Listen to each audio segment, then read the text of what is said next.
Selamat hari Minggu untuk kita semua. Dan saya juga mengucapkan selamat tahun baru untuk kita semua. Ada begitu banyak ya harapan-harapan yang menjadi impian kita di dalam memasuki tahun yang baru ini, di tahun yang tahun 2022 ini ya. Ya, menarik ya tema kita yang akan kita renungkan bersama-sama pada pagi hari ini, yaitu masih ada harapan.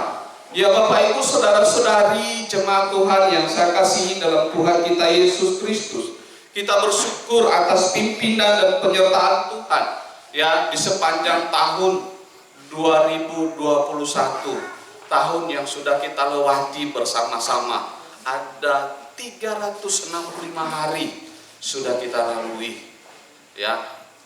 Ada banyak hal ya yang Tuhan izinkan terjadi atas kehidupan kita, dan kita boleh melihat sungguh nyata pertolongan Tuhan dalam hidup kita. Dan hari ini adalah merupakan hari kedua ya kita memasuki tahun yang baru, tahun 2022 telah dan sedang kita jalani, dan masih ada 363 hari ke depan yang akan kita jalani. Pertanyaannya, sampaikah kita di penghujung tahun ini atau tidak? Ya, itu menjadi bagian perenungan kita, menjadi pertanyaan yang tidak bisa kita jawab. Ya, baik oleh siapapun dia, tidak bisa. Ya, karena hidup kita ada di dalam tangan Tuhan. Maka kita terus berharap, kita terus bergantung kepada Tuhan. Beberapa di antara kita mungkin ya tahun lalu kita menganggap bahwa tahun itu merupakan tahun yang tersulit, tahun yang teramat berat untuk dijalani ya.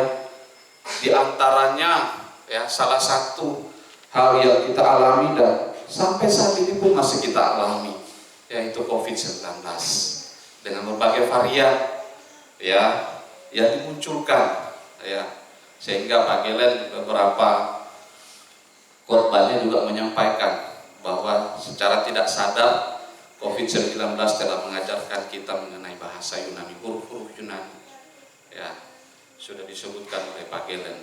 Dan hari ini kita diperhadapkan dengan varian yang baru ya. Udah berapa hari yang lalu, minggu yang lalu, bulan yang lalu ya, varian Omicron ya.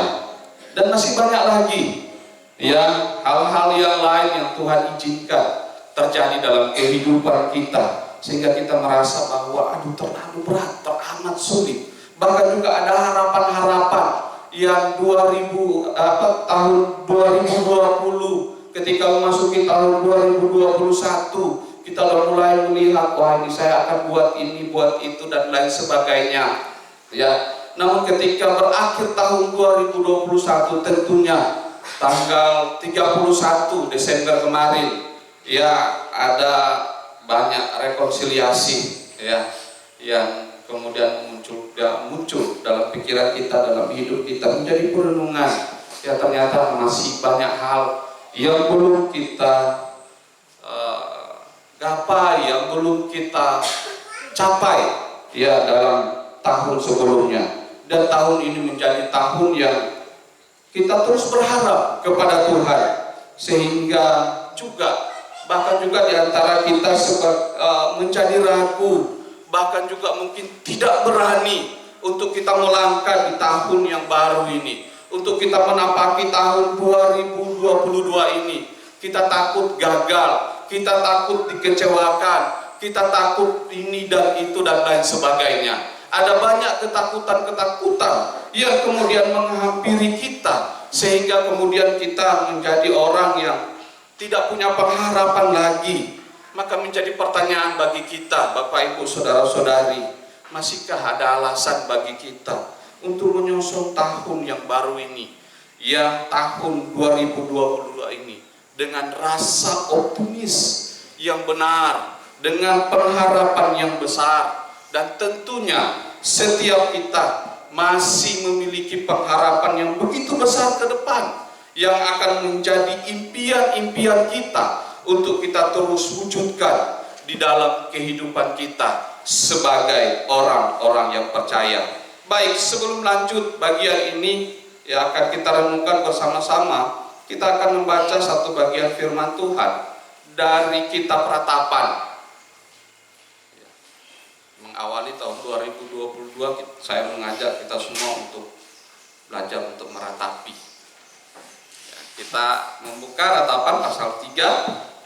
Kita akan baca ayat yang ke-22, ayat yang ke-20 sampai ayatnya yang ke-26. Ratapan pasal 3 ayatnya yang ke-20 sampai ayatnya yang ke-26. Kalau sudah menemukannya, kita akan membacakannya secara silih berganti. Saya akan membacakan ayatnya yang ke-20. Bapak Ibu Saudara-saudari jemaat Tuhan bacakan ayatnya yang ke-21. Demikian seterusnya sampai ayatnya yang ke-26. Ayatnya yang ke-20. Jiwaku selalu teringat akan hal itu dan tertekan dalam diriku.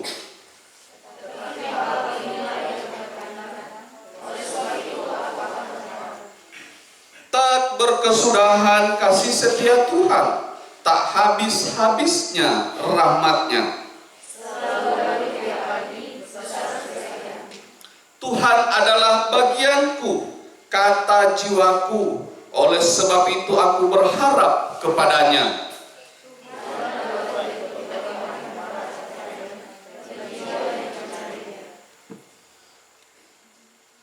Adalah baik menanti dengan diam pertolongan Tuhan. Demikian pembacaan firman Tuhan.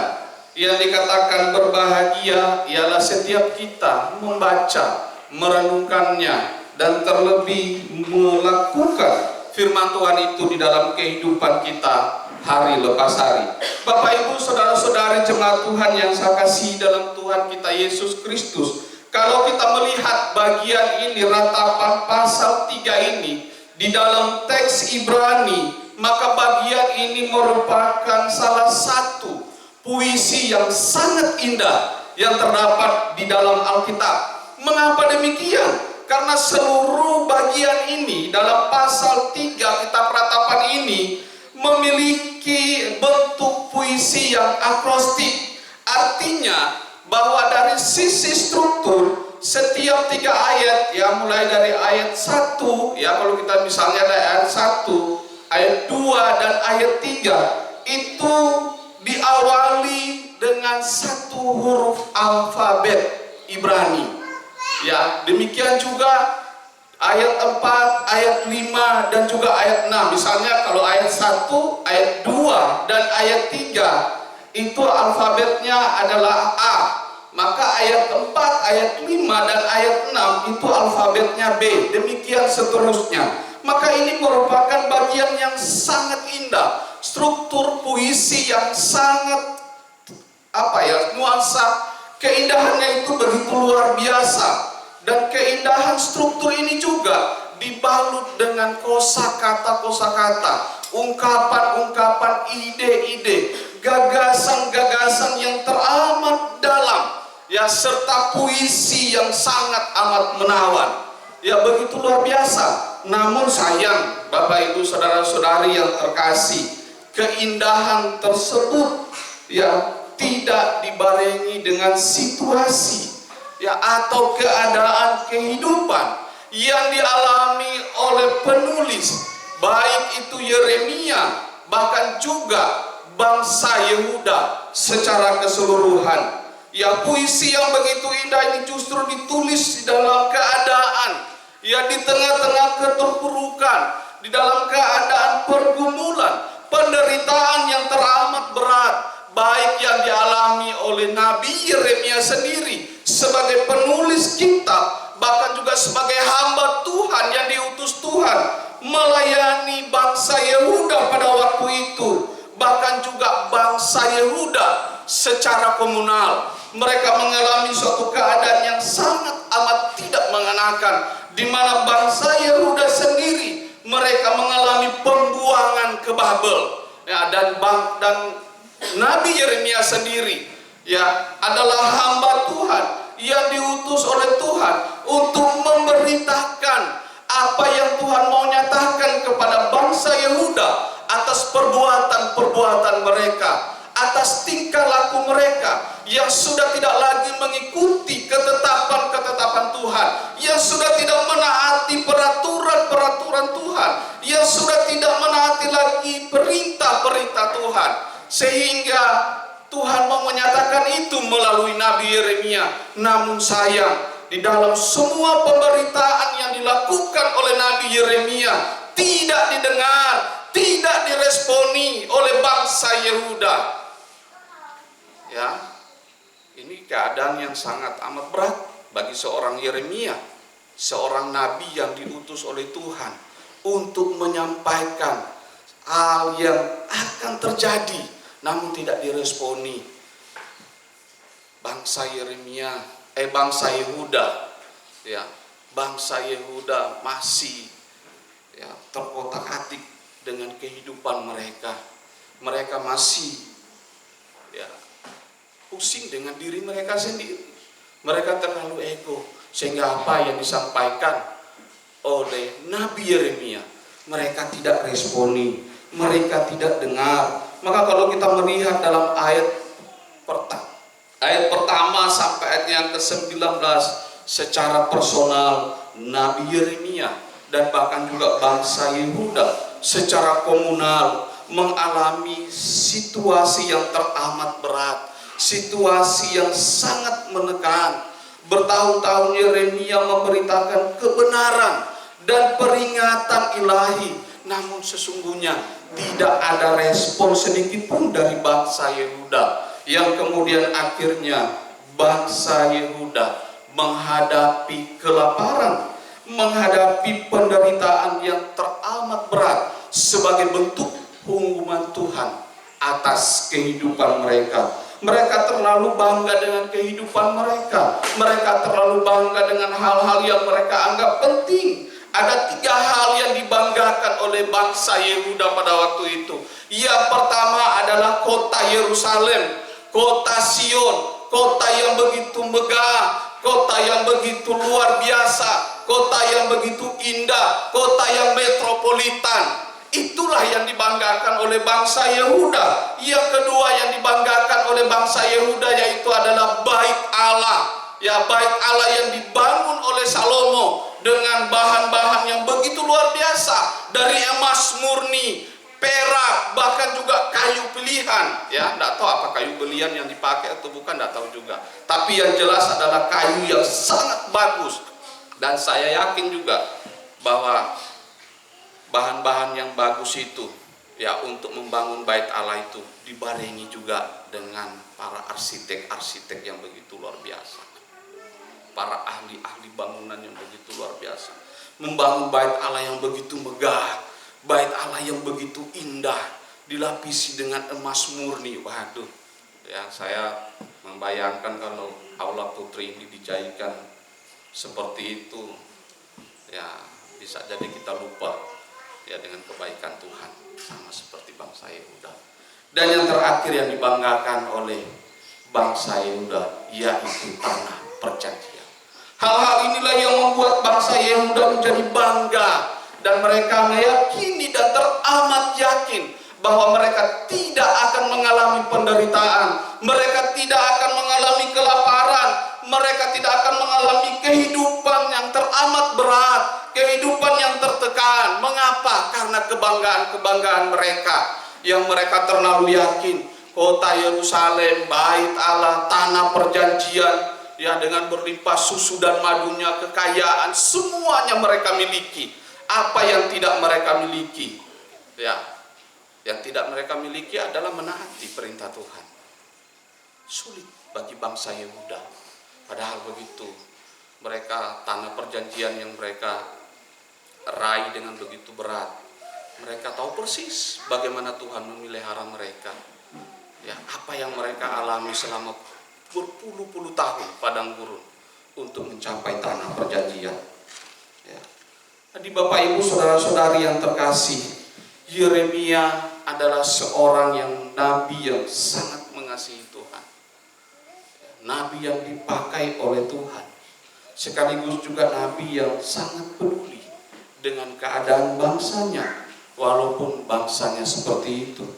Karena Nabi Yeremia memahami, ya, Nabi Yeremia mengalami kesedihan akan penderitaan yang sedang terjadi, baik oleh dirinya maupun oleh bangsanya. Dan celakanya Bapak Ibu Saudara-saudari, Nabi Yeremia juga tidak mampu mengalihkan pikirannya dari semua kemelut-kemelut yang terjadi. Dan ia berkata di dalam ayatnya yang ke-20, di sana dikatakan, jiwaku selalu teringat akan hal itu dan tertekan di dalam diriku. Situasi yang dialami oleh Nabi Yeremia dan bangsa Yehuda itu akan berlangsung selama 70 tahun. Bisa kita lihat di dalam Yeremia pasal 25 ayatnya yang ke-11, ya, di mana reruntuhan atau ketandusan yang dialami oleh bangsa Yehuda itu sampai 70 tahun lamanya. Dan sesudah lewat masa 70 tahun pembuangan bangsa Yehuda ke Babel, Tuhan baru kemudian akan memulihkan keadaan bangsa Yehuda. Itu berarti kalau kita melihat masa hidup manusia yang dinyatakan Alkitab, berarti ada satu periode atau satu generasi, ya, mengalami keadaan atau situasi yang sangat tidak mengenakan, situasi yang teramat sulit. Sebagai bangsa pilihan Allah, sebagai umat pilihan Allah, mereka mengalami keadaan yang terpuruk. Mereka berada di pembuangan, berada di dalam keadaan penindasan oleh orang-orang Babel. Keadaannya sudah tidak enak. Ada di tengah-tengah bangsa sendiri, tapi mengalami pembuangan, berada dalam penjajahan bangsa Babel. Nah, dalam situasi yang demikian, Bapak Ibu Saudara Saudari, sangat sulit untuk mengatakan masih ada harapan. Ya, situasi akan berubah menjadi suatu pengharapan jika kita memiliki cara pandang Allah yang dinyatakan di dalam setiap situasi, yang dinyatakan dalam setiap keadaan yang kita alami. Dan di dalam ayat yang ke-20, pikiran Yeremia terfokus pada masalahnya. Dia selalu teringat akan keadaan itu, ya, dan selalu tertekan. Dia meratapi keadaan bangsanya. Maka sehingga tidak heran kalau kemudian Nabi Yeremia mengalami perasaan terbelenggu dengan kepedihan, dengan keputusasaan. Dan di ayat yang ke-21 Nabi Yeremia mengambil suatu pilihan yang tepat. Dia memperhatikan bahwa hal-hal yang terjadi itu seizin Allah, itu berkaitan dengan Allah dan bukan pada persoalannya. Nabi Yeremia tidak lagi fokus pada persoalannya. Nabi Yeremia fokus kepada apa yang menjadi ketetapan Allah, apa yang menjadi kehendak Allah, apa yang sudah Allah nyatakan. Saya mau berserah kepada Tuhan, karena kepada Tuhanlah ada pengharapan. Ya. Bapak Ibu Saudara-saudari jemaat yang terkasih dalam Tuhan kita Yesus Kristus, kita tidak bisa mengubah keadaan. Situasi yang kita alami tidak bisa kita ubah, karena itu yang terjadi. Ya. Permasalahan pergumulan hidup itu yang terjadi dalam kehidupan kita. Dan kita sebagai manusia tidak punya kekuatan, kita sebagai manusia tidak punya kemampuan untuk mengubah keadaan itu. Yang bisa kita ubah adalah cara pandang kita, cara pandang kita untuk melihat segala sesuatunya berdasarkan perspektif ilahi. Apa yang Tuhan buat dalam kehidupan kita, apa yang Tuhan menyatakan dalam kehidupan kita, sehingga kita berani melangkah, sehingga kita berani memiliki pengharapan-pengharapan. Kita tidak lagi hidup di dalam ketakutan-ketakutan, takut kecewa, takut gagal, takut ini, takut itu, takut dan lain sebagainya. Ada begitu banyak ketakutan-ketakutan. Takut saya tidak berhasil, takut saya tidak sukses, takut saya, ya, Jangan kita terlalu pusing dengan kebanggaan-kebanggaan kita, kesombongan-kesombongan kita yang sebetulnya tidak ada artinya. Kekayaan, kesehatan, suatu saat akan berhenti. Kemarin saya mendengar berita tahun lalu ya, sama-sama kita mendengar berita. Ya, hamba Tuhan selesai beribadah, ya, ditabrak mobil. Ya, mau apa? Ya karena Alkitab sudah menyatakan kepada kita bahwa hidup kita seperti uap, sebentar kelihatan, sebentar lagi tidak. Maka apa yang kita mau banggakan? Apa yang kita mau banggakan? Yang kita punya. Mau seberapa kaya kita, mau seberapa hebat kita, tidak ada yang bisa kita banggakan. Oleh karena itu kita belajar dari seorang Nabi Yeremia. Dalam ayat yang ke-20 di sana dikatakan, jiwaku selalu teringat akan hal itu dan tertekan dalam diriku. Tetapi hal-hal inilah yang kuperhatikan. Oleh sebab itu aku akan berharap. Bagian ini mengandung arti bahwa sangat sulit bagi Yeremia untuk memahami keadaan yang dialami oleh dirinya sendiri maupun oleh bangsanya, yaitu bangsa Yehuda, umat pilihan Allah. Sehingga tidak heran jikalau Yeremia masih terbelenggu, masih terpuruk dengan kepedihan dan keputusasaan yang ia jalani, yang ia hadapi, yang ia lalui di dalam kehidupannya. Kita menggarisbawahi kata perhatikan, kuperhatikan. Kata kerja kuperhatikan dalam teks Ibrani mengandung pengertian kukembalikan. Artinya bahwa Nabi Yeremia melihat situasi, melihat keadaan yang dialami oleh dirinya maupun oleh bangsanya Yehuda. Dia mengembalikan hidupnya kepada standar kebenaran ilahi yang ia terima sebelumnya. Apa standar ilahi itu? Apa kebenaran ilahi itu? Yaitu kebaikan-kebaikan Allah yang kemudian Yeremia ungkapkan di ayatnya yang ke-21 sampai ayatnya yang ke-26.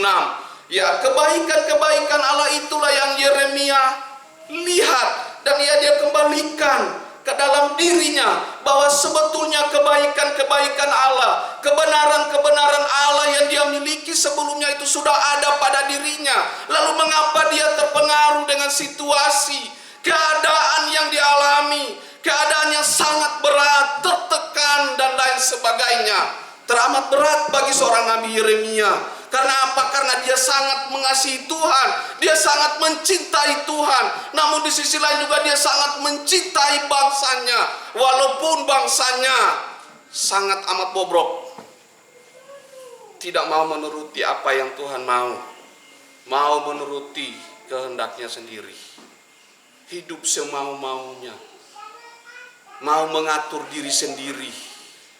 Sudah ada aturan, sudah ada perintah, tapi juga masih toh dilanggar. Ini suatu keadaan yang teramat berat. Maka Bapak Ibu di ayat yang ke-21 itu menjadi titik balik perubahan yang radikal dari seorang Nabi Yeremia melalui cara pandangnya. Karena dia melihat kebaikan Allah, dia melihat kebenaran Allah. Itu yang Nabi Yeremia lihat, sehingga dia tidak terpengaruh dengan keadaan. Maka kalau sebelumnya ia berfokus pada persoalannya, ia berfokus kepada keadaan yang dialami oleh dirinya maupun bangsanya Yehuda, tetapi di ayat yang ke-21 ini dia berfokus kepada kebenaran ilahi. Dia berfokus kepada kebaikan-kebaikan Allah, walaupun peristiwa buruk, keadaan buruk yang menimpa dirinya maupun bangsanya, sehingga ia memiliki pengharapan. Makanya di ayatnya yang ke-21, ya ayatnya yang ke-21 bagian selanjutnya di sana dikatakan, oleh sebab itu aku akan berharap. Sebetulnya kalau kita lihat teks Ibrani, teks asli Alkitab, bukan aku akan berharap, tetapi aku memiliki pengharapan. Di sana dikatakan aku memiliki pengharapan, bukan aku akan berharap. Kalau akan kan belum kan? Nah, Tapi kalau sudah miliki berarti sudah punya pengharapan. Karena apa? Karena dia melihat kebenaran ilahi. Dia melihat kebaikan-kebaikan Allah yang akan terjadi dalam kehidupannya. Oleh sebab itu, milikilah cara pandang yang benar. Cara pandang kepada apa yang Tuhan mau atas kehidupan kita sebagai umat Tuhan, atas kehidupan kita sebagai orang-orang percaya. Dalam ayat yang ke-22 dan ayat yang ke-23 kita lihat di sana. Sana dikatakan bahwa tak berkesudahan kasih setia Tuhan, tak habis-habisnya rahmatnya, selalu baru tiap pagi, besar kesetiaanmu. Bapak, Ibu, saudara-saudari, bagian ini mengandung pengertian bahwa kehancuran Yerusalem dan bait Allah serta pembuangan ke Babel bukanlah situasi yang terburuk yang dialami oleh bangsa Yehuda. Tuhan bisa saja menghukum mereka secara lebih hebat lagi, yaitu dengan memusnahkan mereka seluruhnya.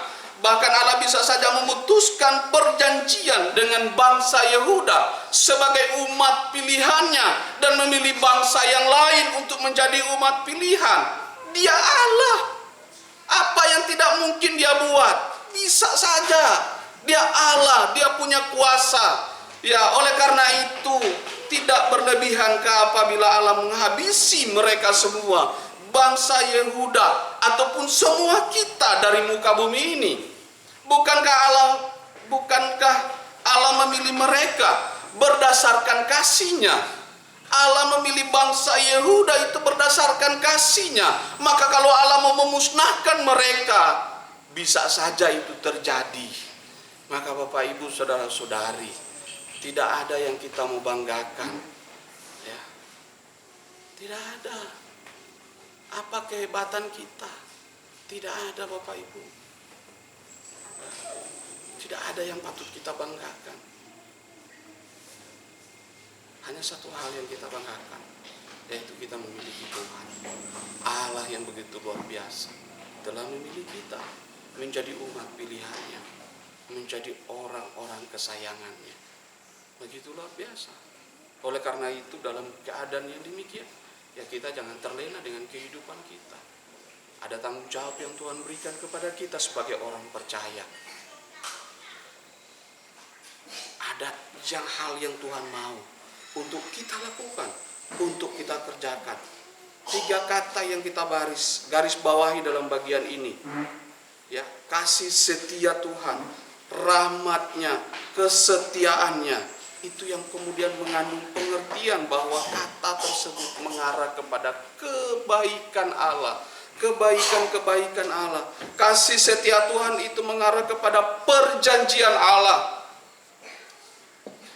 kepada perjanjian Allah, keafnan Allah kepada umat pilihannya, umat kesayangannya. Rahmatnya itu merupakan belas kasihan Allah yang dinyatakan kepada umat yang berdosa. Dan kesetiaan itu memiliki nilai kepastian, keteguhan. Ada kesetiaan yang sungguh yang harus dilakukan baik oleh umat Tuhan, bahkan juga para hamba-hamba Tuhan.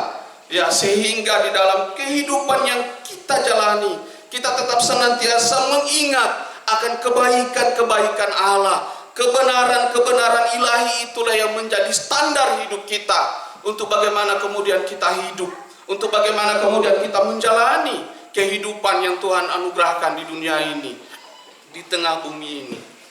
Ya, menjadi satu perenungan bagi kita, Bapak, Ibu, jemaat Tuhan yang saya kasihi. Mari di tahun 2022 ini kita mengambil komitmen untuk kita sungguh-sungguh lagi, lebih lagi hidup hanya untuk Tuhan. Ya, kita belajar bagaimana kasih setia Tuhan. Kita belajar bagaimana rahmat Tuhan yang tidak berkesudahan di sepanjang kehidupan kita. Kesetiaan Tuhan ada pada jati dirinya, ya, sehingga itu nempel, itu tidak akan lari daripada dia. Tuhan, kesetiaan Tuhan kepada kita itu tidak berpengaruh dengan kesetiaan kita dalam melayani dan mengiring dia. Tidak. Kalau kita juga tidak setia juga Tuhan tidak akan kendor, tidak akan kurang. 0,0 berapapun tidak akan kurang kesetiaannya. Karena Tuhan pada jati dirinya, Dia adalah Allah yang setia. Terus memimpin, menuntun, memimpin kita. Maka karena itu kita merespon setiap keadaan, suka maupun duka yang kita alami. Kita melihat bahwa semuanya itu ada di dalam rancangan Allah yang begitu indah kalau kita lihat. Sehingga dalam keadaan sakit, dalam keadaan yang tidak diperhatikan, kita tidak ngeluh-ngeluh, kita tidak menggembor-gemborkan sana dan sini, minta dikasihani, minta dikasihi, minta diperhatikan, minta itu, minta ini, semua minta, nggak berhenti minta dan seterusnya. Tapi mari kita memikirkan bagaimana, apa yang Tuhan mau dalam diri saya untuk saya lakukan bagi kemuliaan Tuhan. Itu yang terindah. Saya pun berat sebagai hamba Tuhan. Saya pun berat. Bergumul terus. Dari hari ke hari bergumul terus. Dalam lingkup keluarga, berkomunikasi dengan istri, berbicara dengan istri, berbicara dengan anak, ya. Kadang tinggi, kadang ada pukulan dan lain sebagainya. Bergumul berat. Amarah kali tidak terkontrol dan lain sebagainya. Bergumul berat.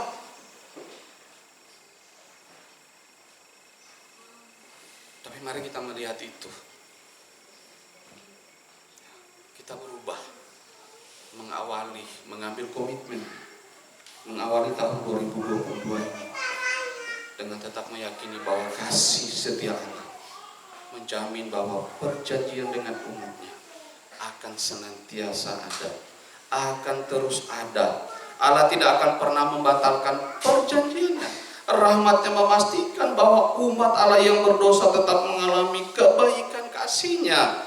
Kesetiaannya merupakan sau jangkar yang kuat untuk menyandarkan kehidupan kita yang terus terombang-ambing, yang terus tergoncang. Kesadaran tentang kebaikan ilahi ini akan menjadi penghiburan yang sangat menghibur, menjadi penghiburan yang sangat meneguhkan. Bahkan tatkala dunia seakan luruh dan luluh lantak, runtuh, tidak ada artinya sekalipun, Tuhan tetap menyatakan kesetiaannya. Maka dikatakan di ayat yang ke-31 pasal 3, tidak untuk selama-lamanya Allah mengucilkan umatnya. Allah membiarkan umatnya tidak selama-lamanya. Maka sudah seharusnya, sudah seyogyanya kita terus bersyukur kepadanya dan berkata seperti pemazmur, tidak dilakukannya kepada kita setimpal dengan dosa kita, dan tidak dibalasnya kepada kita setimpal dengan kesalahan kita. Mazmur 103 ayat yang ke-10. Kita melihat ayat yang ke-24 dan ayatnya yang ke-25. Tuhan adalah bagianku, kata jiwaku. Oleh sebab itu aku berharap kepadanya. Tuhan adalah baik bagi orang yang berharap kepadanya, bagi jiwa yang mencari Dia. Artinya bahwa ungkapan kata jiwa itu juga terdapat di dalam ayat yang ke-20 dan ayatnya yang ke-21. Dan ayat yang ke-21 kalau kita lihat dalam teks itu ada kata hati di sana. Jadi jiwa dan hati itu menyatu dan dapat dipahami sebagai sebuah pembicaraan, sebuah komunikasi yang dilakukan oleh Nabi Yeremia sendiri, sehingga bagian ini sama-sama membicarakan tentang pengharapan. Dan pengharapan tersebut sama-sama menyentuh bagian yang terdalam dalam kehidupan umat manusia, yaitu hati dan jiwa.